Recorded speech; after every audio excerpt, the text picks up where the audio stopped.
Hello. Welcome to LadyGang. I'm Beccatobin here with jacvanek and keltieknight. Good day. I'm very excited for our guest today. I know. Zooming in from New York City, and she's so busy. We just they were middle of the day, Yeah.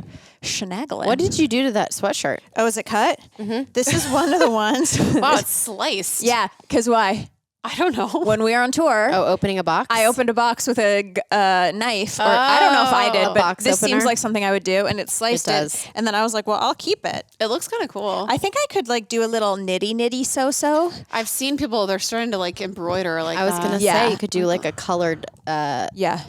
Rob Lowe was at E the other day, and he had the most beautiful sweatshirt that had all this really cool embroidery, but it looked very homemade. But I'm sure it was from Saks or something. How's your Probably. no shopping going? Amazing. Ooh, Excellent. And we're in almost February. Cracked. I almost cracked. You did? Wait, how long are you guys I going did no crack shopping? A year. The year? Yeah. Wow. I cracked and I did return. Oh, Yeah. only because it didn't work out though, right? No, I haven't even got it yet. I know I'm going to return it. Oh. What was I it? felt so guilty.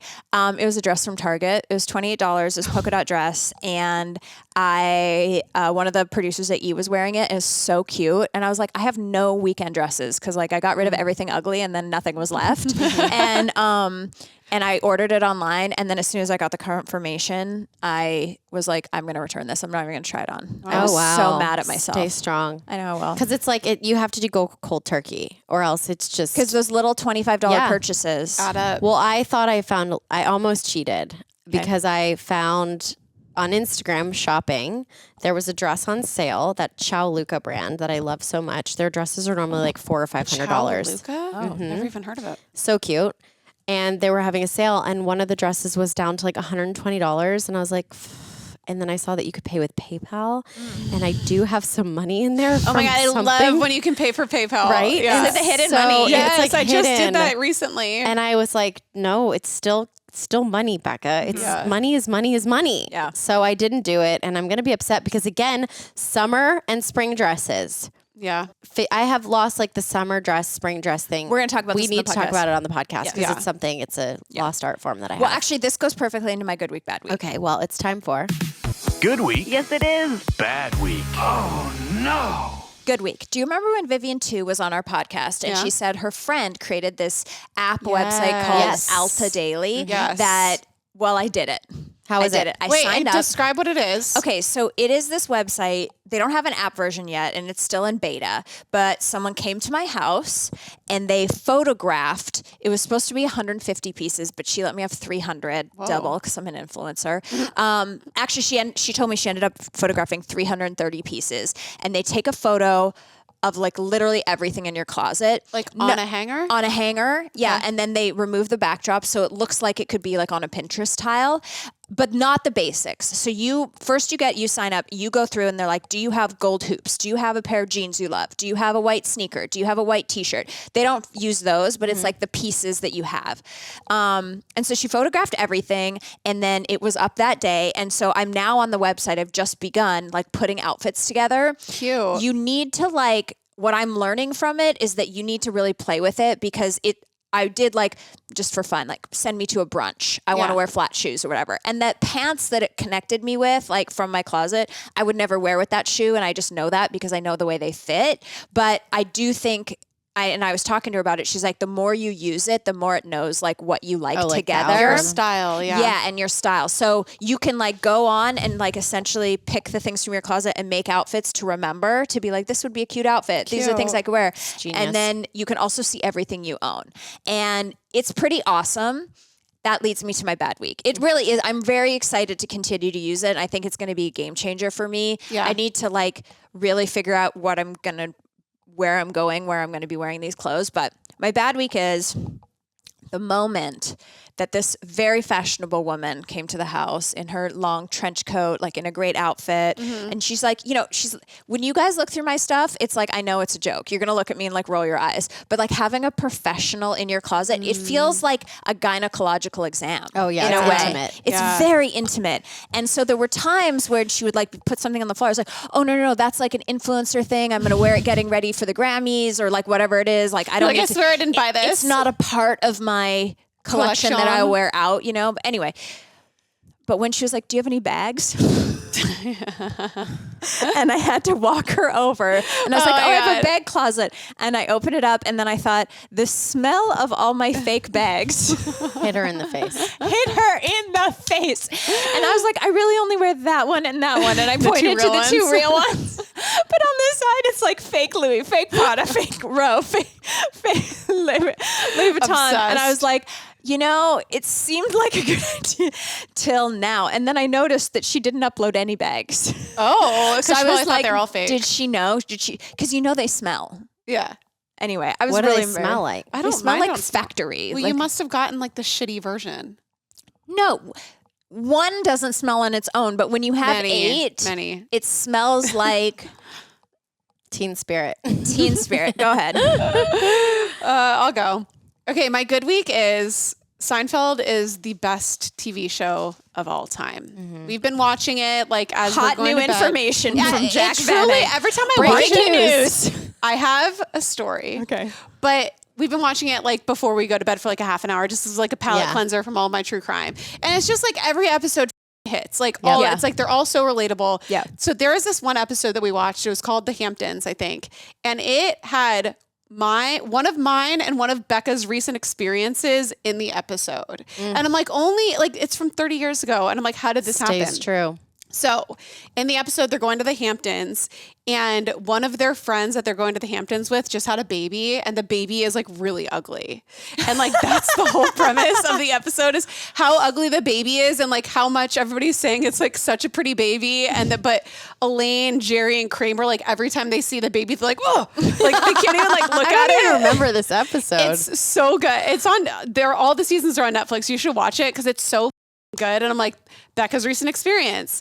And then, do you guys remember a couple weeks ago, my bad week was I was at the grocery store and the bag boy like told me how young I looked. Yeah. And then he like turned around and said how young another guy looked. And I was like, well, that compliment is like irrelevant. Gone. It's a wash. So in the episode of Seinfeld, the pediatrician like comes with them on the weekend and he's super hot. So Elaine has a crush on him. She's like, he's super hot. Like she's trying to hook up with him. And she's like in the room with the mom and the baby or whatever. And the lady's trying to like hook him and Elaine up. And she's like, oh, isn't Elaine beautiful? And he's like, yes, she is breathtaking. And she's like, breathtaking, like amazing. And then like a couple minutes later, they're talking about the baby. And she's like, oh my God, isn't he the cutest? He's like, the baby is breathtaking. And Elaine was like, what the And I'm like, this is exactly what just happened to me. And I'm like, how Exactly. do they have this relevance 3 decades later? And how is it that we've been touched both by these things? I know. Nobody touched me. No. There wasn't a you reference in there, but there's got to be somewhere. There's gotta be. So my bad week is we recently posted a clip on TikTok about me talking about giving Jared hand jobs. Yes. Yes. And the caption of it was like, I hope my parents don't listen to this episode. And guess who commented on the TikTok? No, May. My mom. She says, too late, time to go stick hot pokers in my ears. And the best part is my mom's TikTok username is just like user with like a bunch of like letters and numbers. So it doesn't even say like May Vanek. It's just like user 4256778.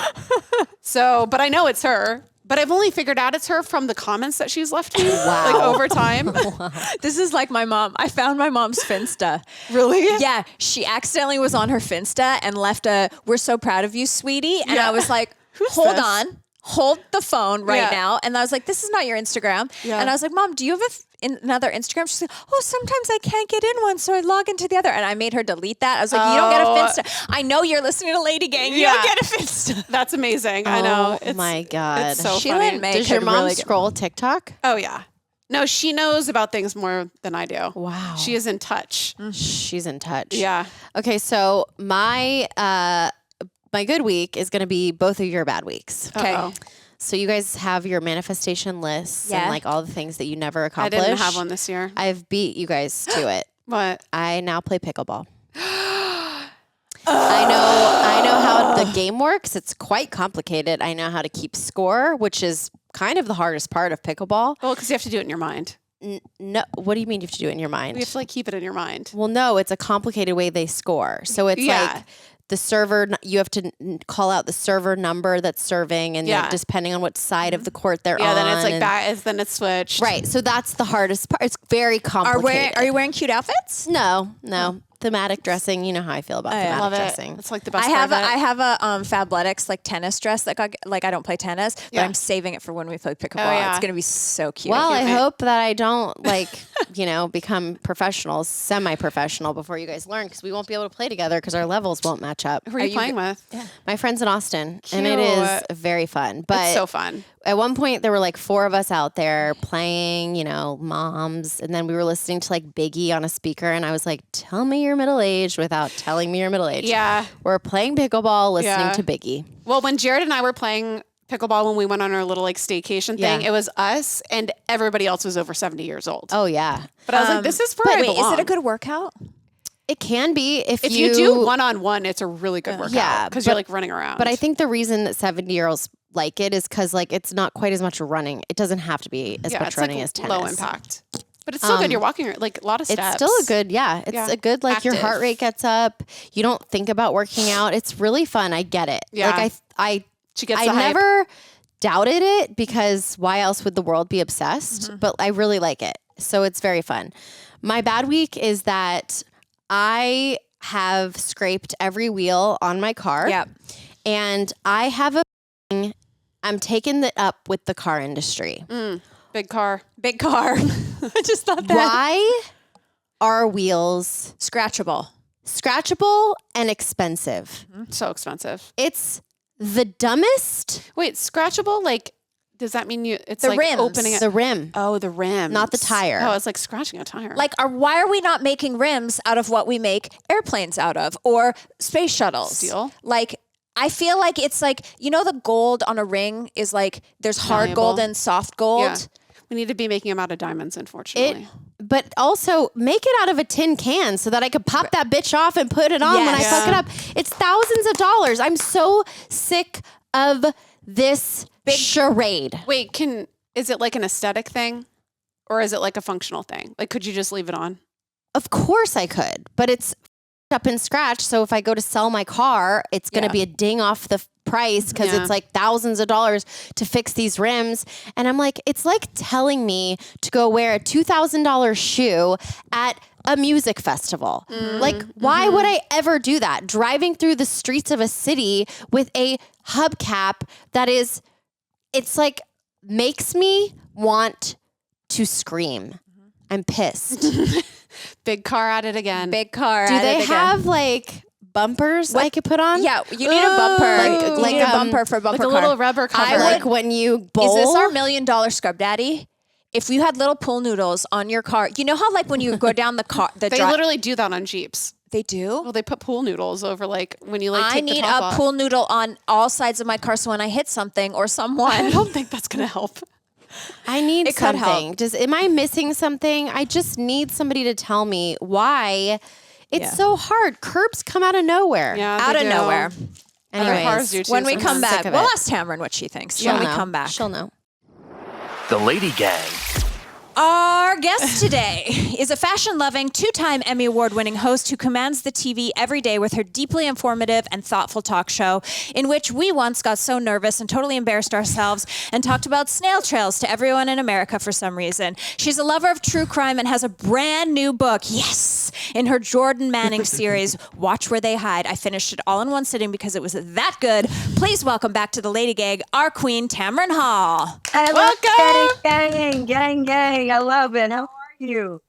We're so good. We're so excited to see you. Are you in between taping your show? Because you're looking very beautiful. I did take 2 shows today, and we had a fabulous, it's our week of love on the Tamron Hall show. So we had all these love-themed things going on. But I don't, because no one tells a snail tale, whatever it is, trail like the you guys. I still have people asking me about the underwear story heard round television. Yes. I'll never forget. This is cemented in my mind where we're sitting there and the train has left the station and it's going. And then I'm looking out at your beautiful audience and everyone's faces are just stunned. You're like, should I do it? I'm already talking. But it's on my reel tape. In fact, it was on the Indies when I I got an Emmy nomination again, and you're probably the reason why you educated all those Emmy judges. Wow. Oh, wow. Doing the We've Lord's really work. done it. Doing the Lord's work. You have been doing it all. And the last time we spoke to you, was very early in your sort of motherhood life journey of all of this. How are things now? And how are you living, breathing, having energy, parenting? Oh, well, okay. Where are things now? I'm still hiding in rooms trying to do things like this because the enemy is on the other side of the wall. So I've created a dog moat. The Bernedoodle is the moat. And so across the Bernedoodle, I then can hear, and I know that the forces are coming in, the little Napoleon that I share this home with. But things are wonderful. He's about to go to kindergarten, and that was a traumatic thing in itself. I live in New York City, and they pretty much have I don't want to say anything mean because in case someone's listening, my kid will never get in school again. But it's a very complex structure to get into or infiltrate, since that's the thing, the kindergarten school system here. But no, we're great. He's doing so good. He's really a shy child, and he's now coming out of his shyness, and he's getting more brave. We do a lot of like positive reinforcement. I'm trying to he's a bunk bed, and two of his friends came over. They climbed up really fast, and he still hasn't been able to climb it up yet. So the Bernedoodle. And so the forces have infiltrated at least one of them. And, I was just talking to him. I was like, just like Marshall on Paw Patrol, you can do it. You're so brave. And he's like, I know I can't, I'm going to fall. I think he felt that's the Bernedoodle. He said, I think I'm going to fall. And blah, blah. And I said, no, you've got this. So it's a reminder to me, honestly, of the importance in all of our lives of confidence, right? Rooting for it's essentially parenting. You're rooting for them. You're teaching them to root for themselves, but you're teaching them the spirit of rooting for someone. And I'm just like, you can do it. And I thought about all of my relationships with my girlfriends and even my parents. The journey is really about rooting for people. And so that's in that stage of parenting go, I said, well, he's either going to be a narcissist who needs people to root him on all the time, or he's going to really come out of this feeling like his mom and dad loved him. So we'll see. The jury's out. Just kidding. You could never raise a narcissist. Never, ever on planet Earth. Listen, I sometimes, because you're going, oh, wow, look at you eating all your French fries. Like everything is like, whoa, you built bigger trains than anybody else. I really doing to my kid. I catch myself with that all the time. My son is about to turn 2 this week, and I don't know the line of encouragement versus like setting him up to not be the greatest at everything and to have praise from everybody. I don't know what that is. Well, I'll tell you, we talk a lot about parenting when we were together, and I've not told anybody this. I finally signed up for a parenting class, and not that that's a bad thing. No, people who did, God bless. And not that I didn't think I didn't need it. You're busy and you're reading a lot of books and you're talking to a lot of people, and I've got a great community of friends who are parents and who offered advice, but there were things like, appropriate praise and what is that? And I'm a late to the party parent. This will be my only child. So if I screw him up, then my record is 0 for 0. So I have no wins on the table. And I signed up with my husband for a parenting class. And we are studying this thing called the praise method and all of these things that come with it. And one of the things is like this special playtime that you carve out every day. It's about 15 minutes. This is the introduction of the class. And it talks about, imitating them, repeating what they're saying, praising what they're doing, explaining detail to that you're noticing. And what I learned in this now 3 weeks of becoming a master at this, because I mastered the half, is really it's about being present and really when you repeat something that someone says, for example, that means you are really listening. And even the little ones catch on to that. So this praise thing is really big right now. And so I have to believe that it's not going to create little narcissist type kids in our lives, that it becomes a confidence builder. And I'm already seeing, I see a difference. I know it's crazy. We've only been taking this class for, I don't know, about a month. And truly, I've not told anybody this, but other than my intimate family members, but I see a level of independence that we weren't seeing in our child and also this confidence. He's got a little more swagger. And I think it's because of the method of this praise and then walking away. You can do it by yourself. So we'll have special playtime, 20 minutes. We'll have fun. And then I leave and I say, okay, well, you finish up your train by yourself. You can do it. I have something else to do. I'll be back, but you're great. And we have, oh my gosh. I would love for you to send over some short notes to Becca and Jack, because I could use the praise message. I feel like I would like we some have to praise her. Yeah, she needs it. I need a little bit positive reinforcement. Dan, what you need, I got you. Thank you, Tamron. You know what? You saved our life last time you were on, and you're just going to teach us the ways of the world again. I do want to talk about this book. Yes. How on earth do you have time to write? And it's not just, this is not the kind of book that it's just someone else wrote it, or she just threw some stories on a page. I mean, it's a whole wiggamarole with Jordan Manning back in the mix. How on earth did you find time to make this book? Do you know what? So the Jordan Manning series it's been funny. All of these are real things and real cases that I covered. I've been added on a nice, thick, juicy layer of fiction and sexiness that probably doesn't exist in my life. That sound you hear is my bird in the background who always interrupts these interviews. A bird? I have a bird named Josephine Burker. What? I have okay. So I know. Y'all just get me to tell everything since you're under.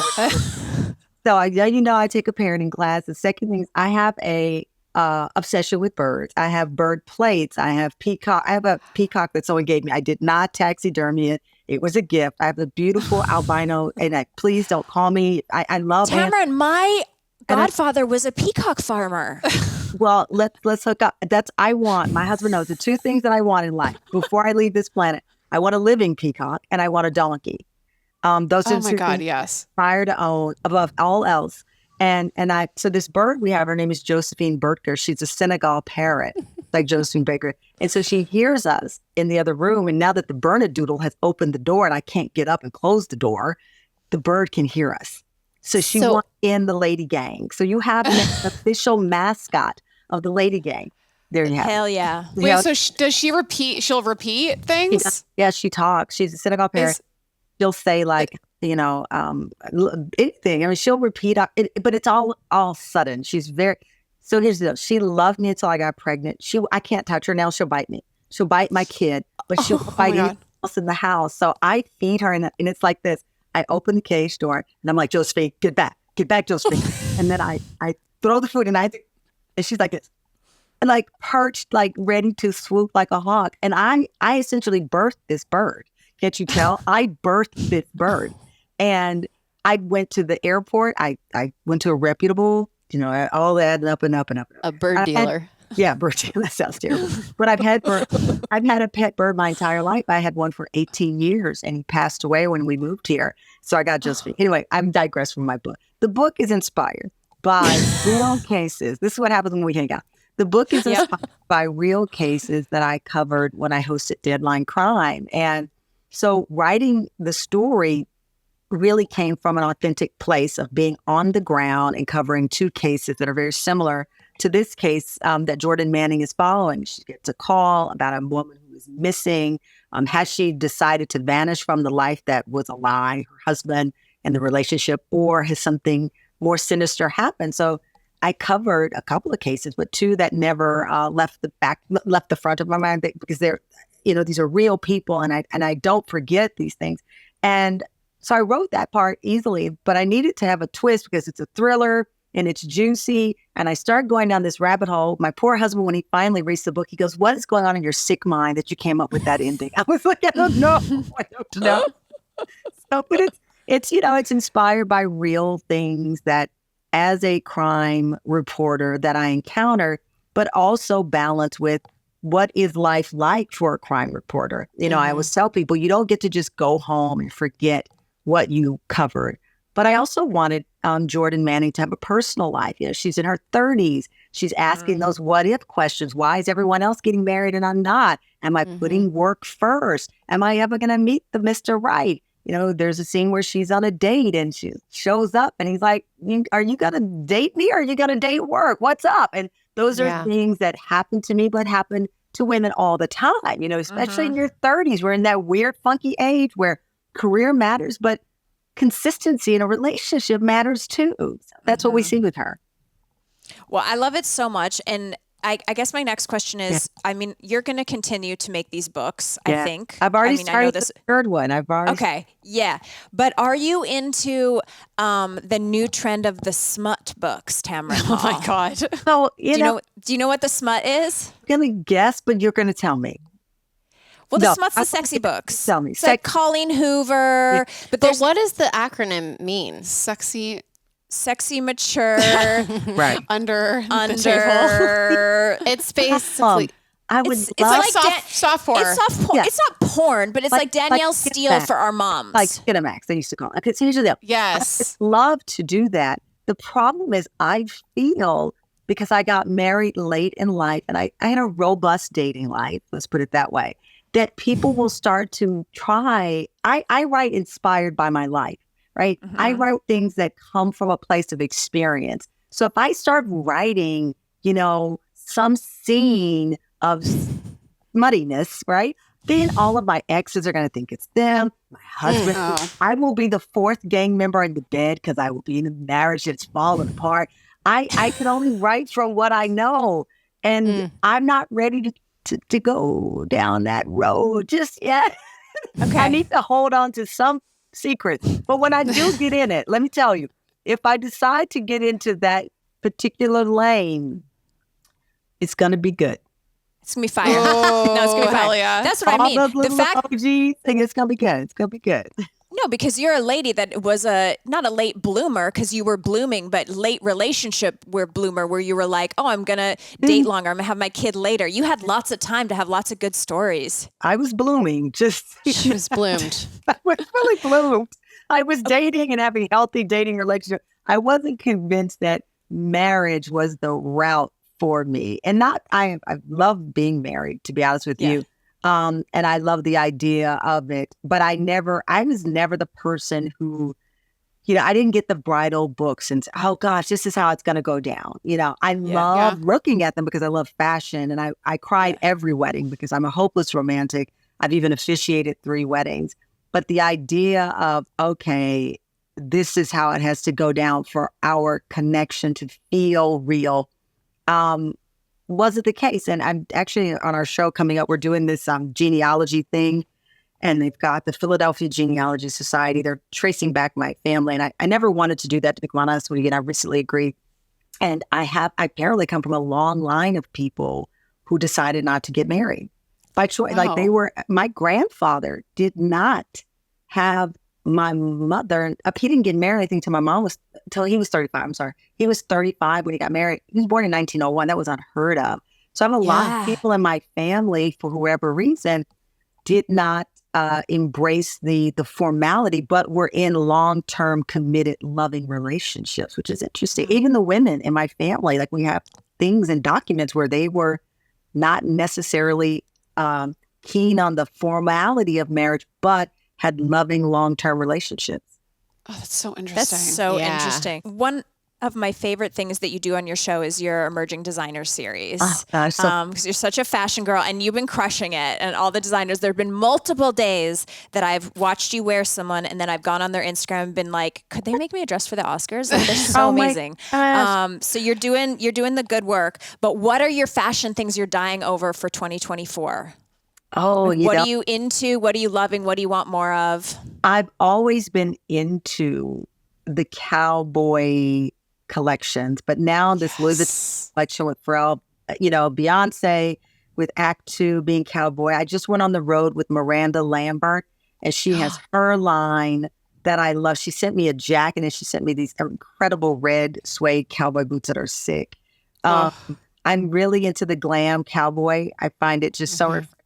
I know the mop wife thing is big, right? Yeah. I don't think that ever left me. I think I've always been a little bit of that. I love, I think, and all of you have that similar aesthetic. I love the femininity of it. I like the fun of it.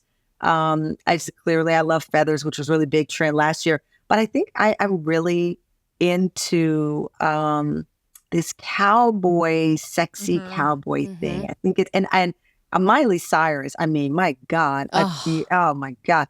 the vintage Gucci was just it. Jesus wept in my house with me. It was just I'm always into vintage glamour clothing. I know that like the more kind of earthy, they used to call it grunge. I don't like that term necessarily, but just the more vintage old school style I get. But I now love that a lot of the Tom Ford things from his Gucci years are now being coveted and coming up again. Remember Roberta Cavalli, some of the Cavalli stuff, the vintage Cavalli.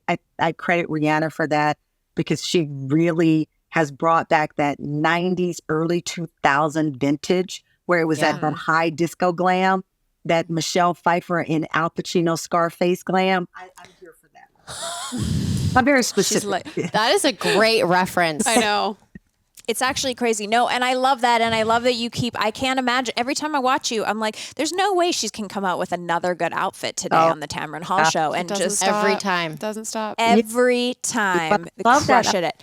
I'm so happy you watched that up-and-coming designer series because it really is my love letter to people who love fashion. But also, we don't all, like, we know, the four of us are here, that, the things that you want in life don't always shake out as planned. And you have these people who have great talent, but as my friend Bevy Smith says, life be lifing. And so they weren't able to pursue their fashion dreams. One ended up being a nurse saving lives by day, and then at night coming in and still finding, her way to her sewing machine. And she made a dress for me in 24 hours. We had another person who decided at age 52 to go back to fashion school. He was a successful architect his entire life. He could have said, I did a great job, let me go retire on an island. He went back to fashion school where there were 19-year-olds in class. They thought he was the teacher, and he created these great designs. So I love the idea of not giving up, the idea of pursuing it and keeping that passion. So that is our love letter. And it's been a huge success in that the audience. So that series, interestingly enough, so many people from a wide range of backgrounds, men, women, white, black, whatever, LGBTQ, have all come to me in some capacity and say, I love that series. And that makes me feel good because our show, and I hope as a person, that I have the type of platform to bring in people who maybe don't normally mix and mingle together, but now you found yourself mixing and mingling on our show. I really love that. It reminds me of that meme. Have you seen it where it was like, enough of the Forbes 30 under 30? Give me the Forbes like successful after 60. Oh, I love where that. it's like that third chapter, that fourth chapter. It's like the guy that went back to fashion school. Like those are the most inspiring stories to me. Well, they are. Even, we do a couple of shows a year on age, right? And from the perspective of what's the secret, the joy. Obviously, if you're going to age, you want to look good too. And it's so interesting how those shows do well, even with our younger demo, because I remember even when I was like 27, I'm in Chicago at the time, and there's this spa that was owned by this woman, and I walk in, so she's so beautiful, and I'm like, what is the secret to your skin? She's like 88 years old, looked like she was 22. And she said, I don't care what you have to do, mask every day. Don't use one of those drying your skin out masks. She goes, I don't care if you have to not, buy this. She named all these things to give out. She goes, buy yourself a good mask and you mask every single day. And do you know, I have 53, I mask I scare my neighbors, I scare my child, because we are looking for those little sage advice, in addition to the substantive things, of course. Get right by people, try to do, of course, we know those things, and those are always great. But then a good beauty tip from a smoking hot 70-year-old does not hurt. And I think those are the things that celebrating people who are on this ride and who found a way to keep it going and keep it going in a fun way. That's always exciting. What's your favorite mask so far? Eminence. I love their masks. I love their products. Their products are great. And they have this skin probiotic one, and it's got like a minty texture to it. I've used it for years. It is hands down my absolute favorite. And because it has like a eucalyptus to it, it perks me up. But I love their masks. See how fast I said it? That's how you know. And ordered. Hot order. I do have a question. I hate that I wrote this the way that I wrote it in my notes, but I wrote, Tamron, you're someone we look up to for being passed over. And I mean it like your story passed around. No. But your story is so. She's like, you're our favorite loser. No. You're my favorite resilient queen. Oh, I love part of version. your story, and we see it in our community all the time. Yeah. He didn't love me enough. When is it going to be my turn? Yeah. A lot of girls, especially coming out of the pandemic in this sort of recession we're in, are like, I didn't get the promotion. I didn't get the thing. There's a person in my office who does less work that's making more money than me. It's this whole thing. And so I really wrote that down because I wanted you to speak on this to our girl. Like, how do you hold your head high? How do you find your next thing? How do you keep going when sort of everyone around you is like, you're not the chosen child right now? I tell people all the time, in most cases, you were not the first choice. In most cases, even in dating, you look at the person you're with right now, they probably really loved someone else and it didn't work out. That's just a hard truth. And it wasn't meant to work out, right? It doesn't mean they got married to them because you are probably not their first love. In rare cases, we have a couple coming up, the invisible string. Have you been talking about that? So we have a couple coming up on our show. They dated in high school. He says it was love at first sight at the cafeteria. Didn't work out. They married other people, had children with other people, got divorced. He stumbles across, her number or a picture somewhere, and this reconnection. He always felt that there was this invisible string. And I was just talking with Lashana Lynch. She is one of the stars of the movie Marley. She plays Rita Marley, and she had already, done some work in Marvel Universe and James Bond. She got a couple of no's recently, and those no's led her to this huge film, Marley. And had she received a yes, she would not have been available to take on this iconic role of Rita Marley, the person who helped architect and protect and create the Bob Marley name and legacy. So I feel that it's really, this is kind of sound crazy. It's like, was that the Nemo, just keep swimming? You just have to keep swimming. I didn't know the day that all went down in my prior job, and I went home and it was a Tuesday, I vividly remember, and I had to make this decision. And people would say to me, you were so courageous. You walked away from, millions of dollars that were offered. But the trade-off was I was going to be erased from the show. I was going to get this payout or whatever it was. And you were never going to see me again. And I was supposed to be able to live with that. And I couldn't live with that. You will find those points that you can't live with something, and you'll walk away and it will all make sense. The person that you think you love, and for whatever reason, the stars are not aligning, as they like to say, and the rejection is real and the heart is broken. It will all make sense in very real time if you keep moving forward.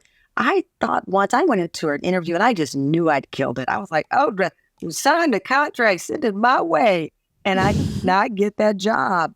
And in real time, I had to make a decision of, was I going to wallow in pity or was I going to go keep moving? And I ended up actually getting the Today Show. So many things happen that look like no's. They look like stop. But your spirit and your purpose will push you forward. I was sharing with someone recently, you have to embrace fear. You have to embrace being uncomfortable.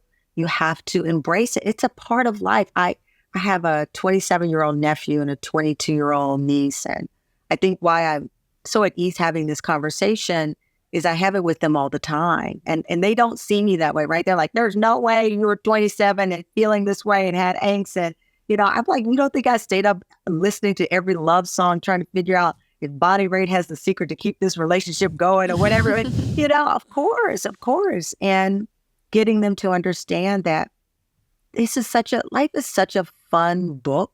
It really is. And if you keep staying excited about what you said, the chapters, and you keep curious about how is this all going to play out?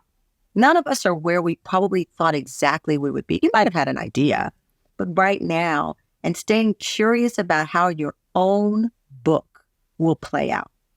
And that it's okay if you're the only person who's ever going to read it, but hang on, because I don't care who you are or where you are. It's a hell of a ride. Just hang on. Oh my gosh, I'm moved.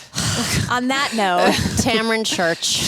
Church of Tamron. You guys, please head on over to wherever you buy your books. Watch Where They Hide is available on pre-order right now. What's our public date again? Sorry, I don't have it right. 12th. 12th of March 12th. Yes. Sorry. Let me do that again. You guys, head on over. We need to support Tamron. Again, Watch Where They Hide is available March 12th on Amazon, wherever books are sold. Please support your local indie if you can. It is fantastic. You can follow Tamron at Tamron Hall, and you can also check your local listings to watch her fantastic Tamron Hall show. And we love you. We're sorry again about the snail trail. And we'll see you soon. I will see you soon when I am dominating the smut market. Is that what it's called? But in the meantime, we will keep to the thriller that you just won't see coming, the ending. But I love you so much. I hope it's such a good book, you guys. It really is just the best read. It's very exciting. It's a perfect, it's still sexy. It is so sexy. Yeah, just like you. Not smutty, but sexy. Yeah. And we will see you next Tuesday.